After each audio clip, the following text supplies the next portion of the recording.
मंच पर आसीन मेरे मालिक गुरु भगवान एवं माँ जी के चरणों में मेरा शत शत नमन। भाइयों, देखिए, आज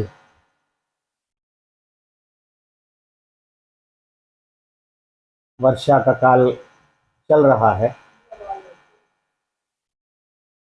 और कल से वर्षा बढ़िया हो रही है।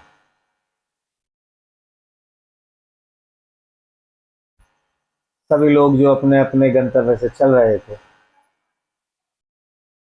कोई सोच रहे थे कि शायद दो चार, एक दो, शायद हम ही पहुंचेंगे। कौन आ रहा है इतनी बारिश में? हरिद्वार से हमारे भाई तिवारी जी आए। वो यही कहते चले आए, गुरु जी आज बारिश हो रही है, बड़ी परीक्षा ली। जो भी आ रहा है वो यही कह रहा है, गुरु जी आज बड़ी बड़ी भारी परीक्षा लेते चले आ रहे हैं। बड़ा, देखिए,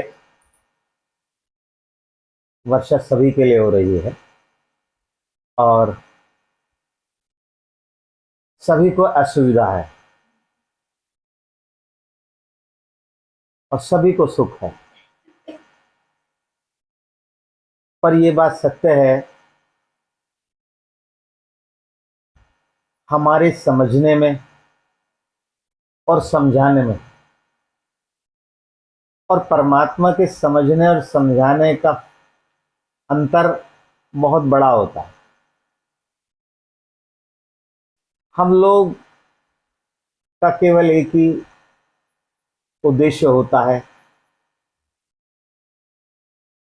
जो हमें भला लग रहा है वो हमारे लिए भला है। पर परमात्मा का उद्देश्य ये है कि जो आपके लिए भला है वो परमात्मा आपको देगा। आपकी इच्छाओं के अनुसार नहीं, आपकी जरूरतों के अनुसार परमात्मा आपको देगा। इच्छाएं तो अनंत है, इच्छाओं का कभी किसी के कोई सीमा नहीं, असीमित है, अनंत है। पर परमात्मा जो देता है वो भी हमें असीमित देता है, पर देने का समय है, समय समय पर देता है। इसी तरह समय समय पर समझाता है और समय समय पर हमारी बुद्धि को परिवर्तित करता है। अभी ये हमारे भाई वीरेंद्र कुमार बोल रहे थे,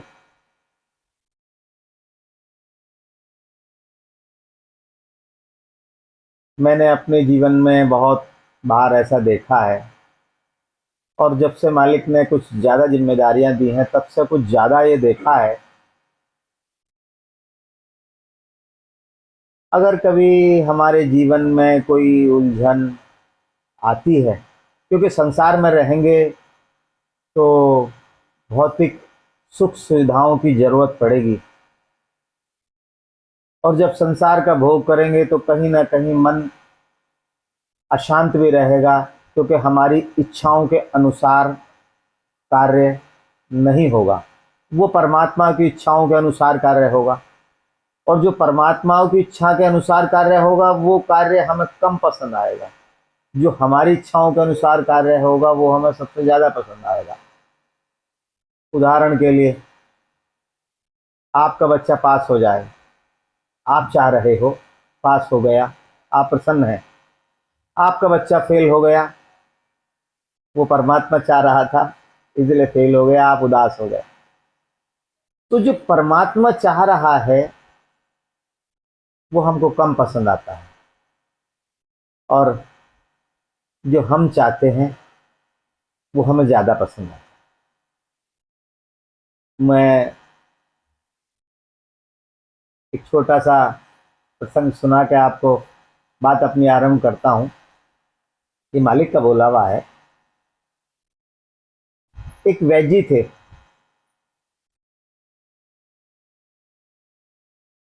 उन्होंने किसी मरीज को देखा, चिकित्सक का काम करते थे, कुछ बीमारियां थी उसको, देखा, निरीक्षण करा, बहुत वो हाय हाय हाय करता हुआ वैद्य जी के पास आया। उन्होंने कहा भाई क्या परेशानियां हैं। परेशानियां सुनी। परेशानी सुनने के बाद 2 पुड़िया दे दी। कहा इस एक पुड़िया को खाना है और दूसरी पुड़िया को लगाना है। ठीक है साहब। मरीज दोनों पुड़िया लेके चला गया। किसी कारणवश या यादवश वो पुड़िया बदल गई। खाने वाली पुड़िया लगा ली, लगाने वाली पुड़िया खा ली। अब आप बताइए, जिस पुड़िया को खाने के लिए दिया गया है, अगर लगा ले आंख में या कहीं भी, तो काम नहीं करने की है। और जो लगाने वाली पुड़िया दी है उसको खा ले तो वो काम नहीं है। अगले दिन चिकित्सक के पास गया, जाकर बोला कि वैद्य जी कोई फायदा नहीं हुआ आपकी दवाई से। क्या हुआ भाई? कि जो आपने दवाई दी, निरर्थक दी, बिना बात के पैसे ले लिए। क्यों, क्या हुआ? काम नहीं करा दवाई में? बोले कि वैद्य जी दोनों पुड़िया, एक पुड़िया खा ली, एक लगा ली, पर कुछ भी असर नहीं हुआ। कहते हैं वैद्य जी बोले भाई कौन सी खाई और कौन सी लगाई? बोले लाल वाली खा ली, पीली वाली लगा ली। तो बोले मूर्ख प्राणी, पीली वाली लगाने की थी, लाल वाली खाने की, तो उल्टा कर गया। तो बोले मैंने पैसे सही लिए थे, पर तेरी मूर्खता थी, तूने गलत इस्तेमाल कर लिया। मुझको लगता है कि जब हम परमात्मा के यहां से चले, तब भी उसने हमें 2 पुड़िया दी, एक खाने की, एक लगाने की। लगाने वाली दिल से लगाई जाती है और खाने वाली नेत्रों से लगाई खाई जाती है। अब हम पुड़िया बदल गए। जो लगाने वाली पुड़िया थी वो खा ली और खाने वाली लगा ली। खाने वाली जो पुड़िया थी उसको हमने, वो थी संसार की। संसार की पुड़िया केवल देखने मात्र के लिए थी, लगाने के लिए थी, और वो हमने खा ली। हमारा मन केवल संसार में लगा हुआ है, वही पुड़िया खाए हुए हैं। और जो लगाने वाली पुड़िया थी, मन परमात्मा में लगाना था, वो लगा बैठे संसार में। और जो खाने वाली पुड़िया थी वो हम लोग लगा बैठे।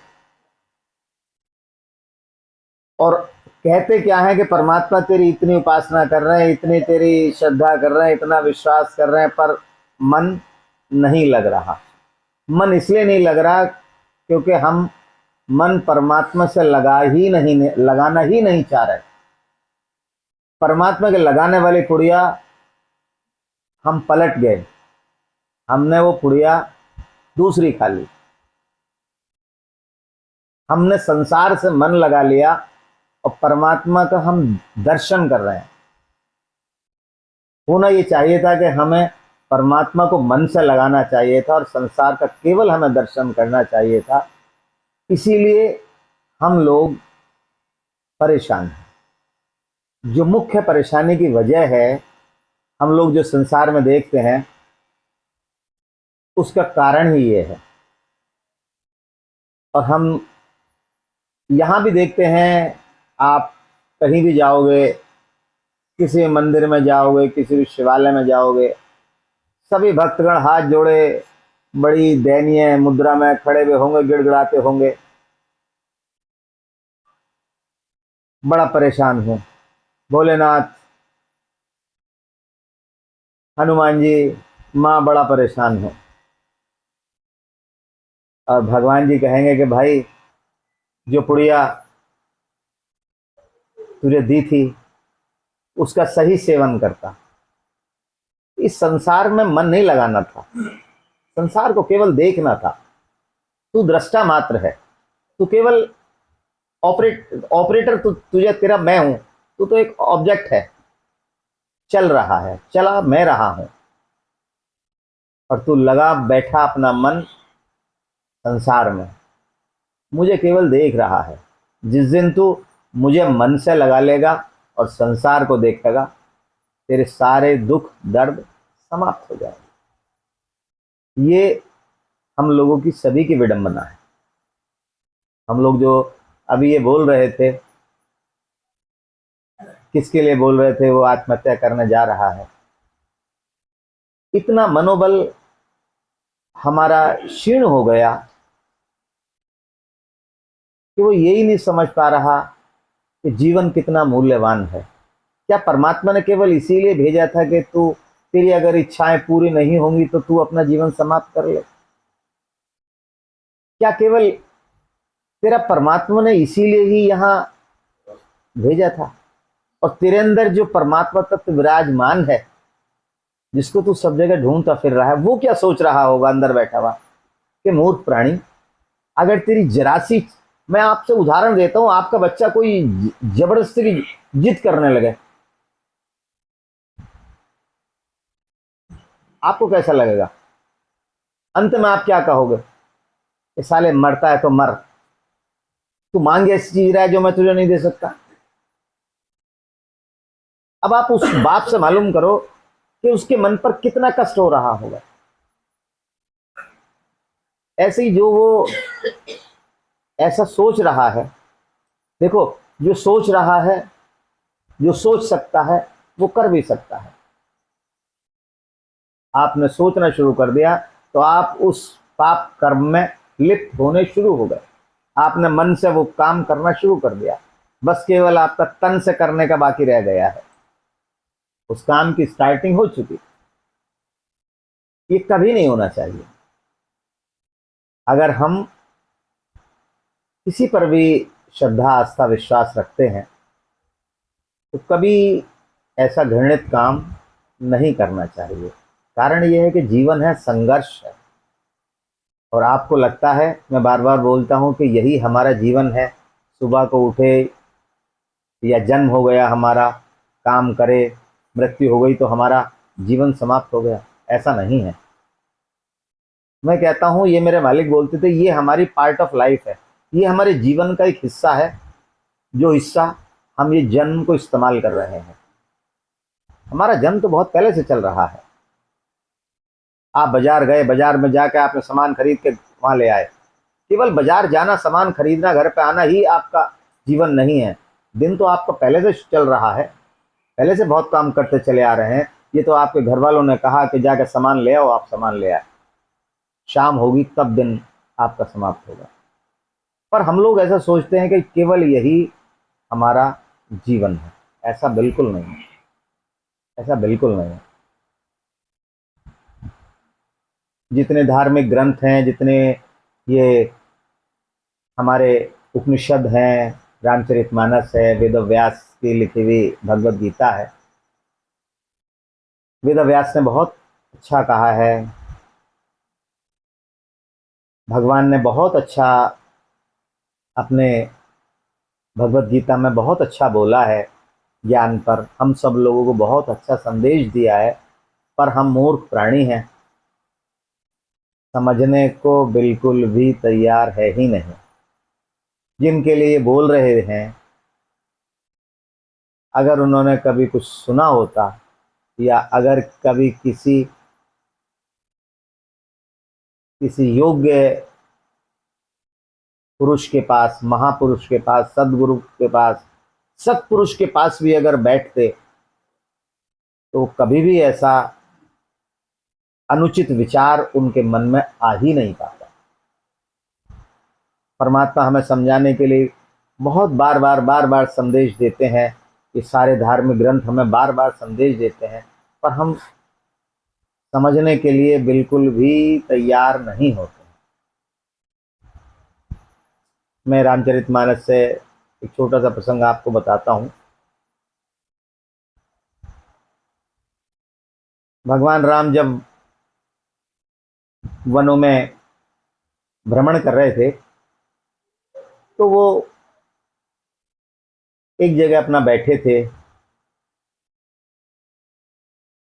शिला पर। चित्रकूट की ये घटना है और रामचरितमानस में ये अंकित भी है। भगवान और मां सीता दोनों एक जगह बैठे, लक्ष्मण सामने उनके पहरा दे रहे। भगवान अचानक एक वृक्ष को देख रहे, बहुत देर से देखते देखते देखते देखते हंसने लगे। मां बोली, क्या बात है भगवान, आप बहुत देर से अपने मन में कुछ वार्तालाप कर रहे हो और बड़े मुस्कुरा रहे हो, मन से हंस रहे हो, क्या क्या ऐसी बात है, बताओ। कहते भगवान बोले कि देखो, इस सामने जो ये वृक्ष का फुट खड़ा है, ये न इस पे पत्ते हैं, न इस पे फूल है, न इस पे फल है, न इस पे शाखाएं हैं, केवल एक ठुटी ठुट खड़ा है। पेड़ बिल्कुल मर गया, बस एक ठुटी ठुट खड़ा है। और और देखो, इस ठुट के ऊपर ये बेल ऊपर फैलती चली जा रही है, अमर बेल। और कितना, इस ठुट की कोई शोभा नहीं है, न पत्ता है, न फूल है, न शाखा है, कुछ नहीं है। पर एक इस बेल से ही, अमर बेल से, ये कितना सुंदर लगने लगा।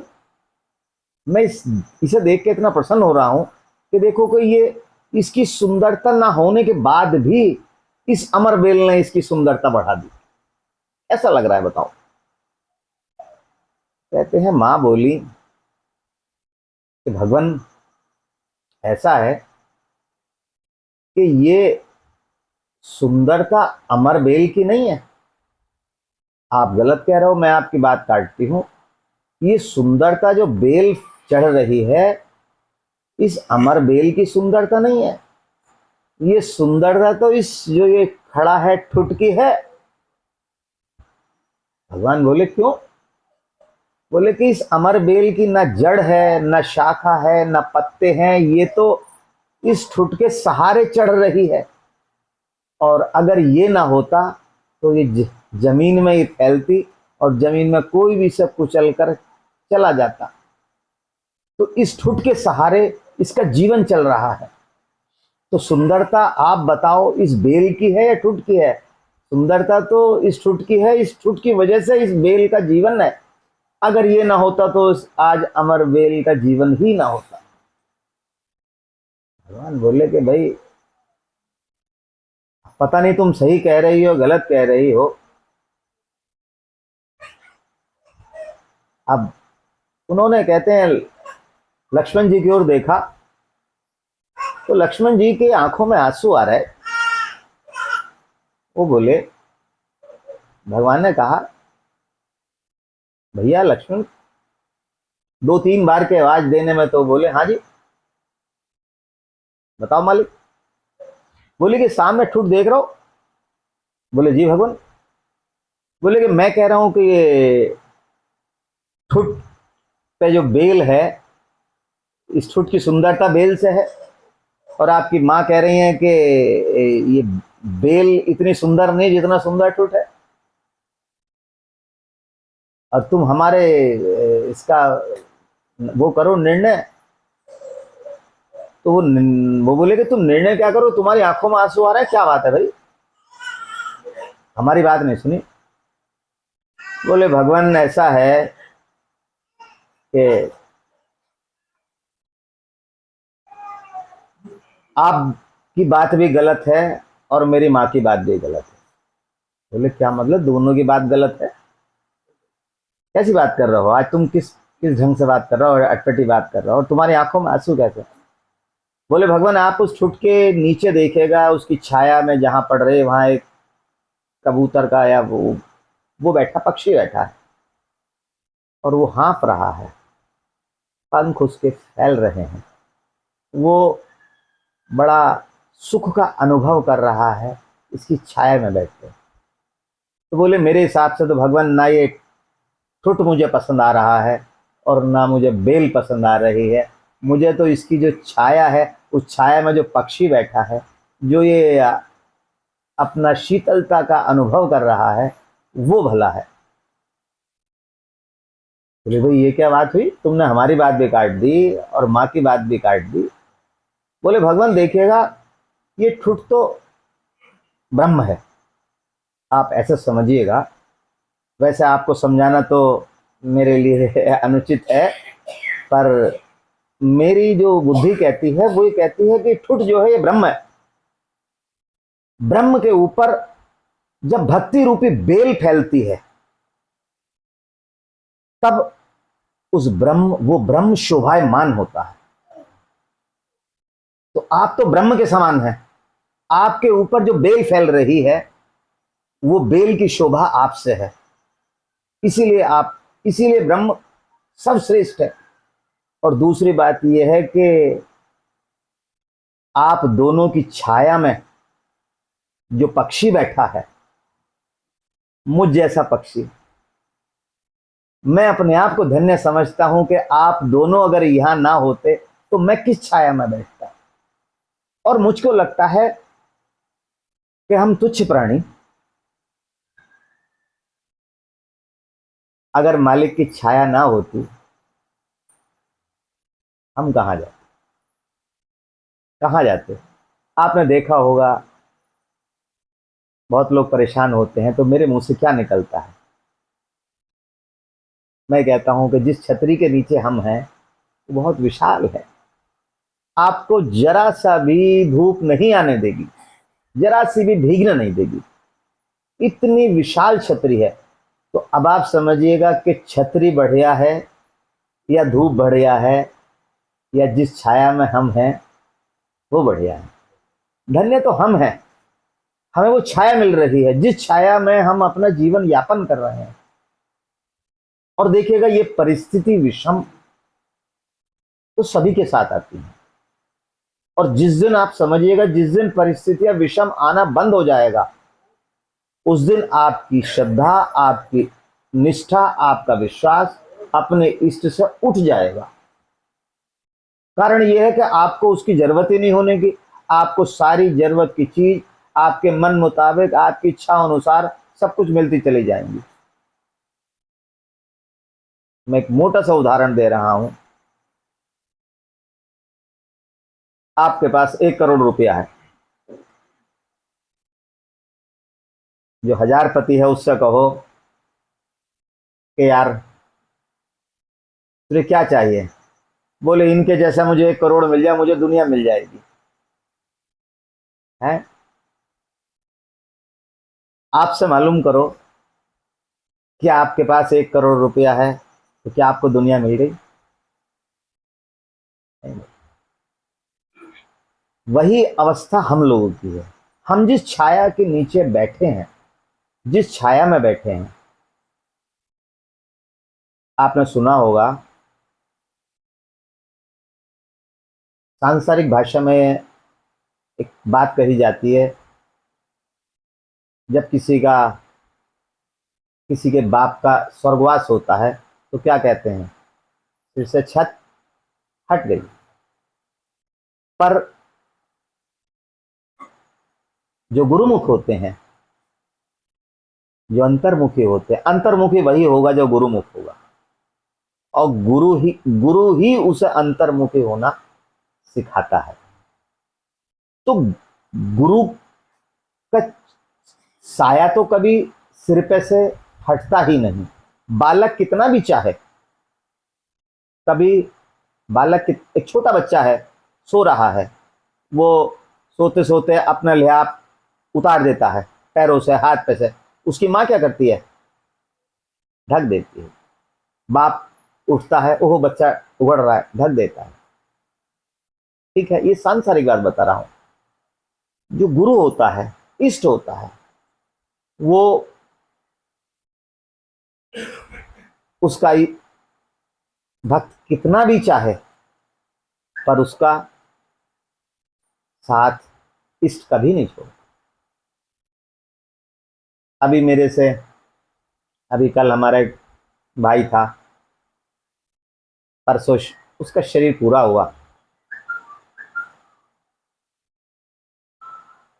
अब एक बात बताइएगा, मैं अगर उसका अभिभावक था, या ये उसका सोचना था, उसका और मेरी बीच की बात है, वो मुझे अभिभावक मानता था या गुरु मानता था, इष्ट मानता था, ये उसकी और मेरी बीच की बात है। जीवन के साथ तो मैं उसके था ही था, वो यहाँ आता था जीवन के साथ, आज भी यहाँ है, वो आज भी यहाँ है। जीवन के साथ तो मैं उसके था, वो मेरे साथ था। शरीर पूरा होने के बाद मुझको जाना चाहिए था ना उसके पास,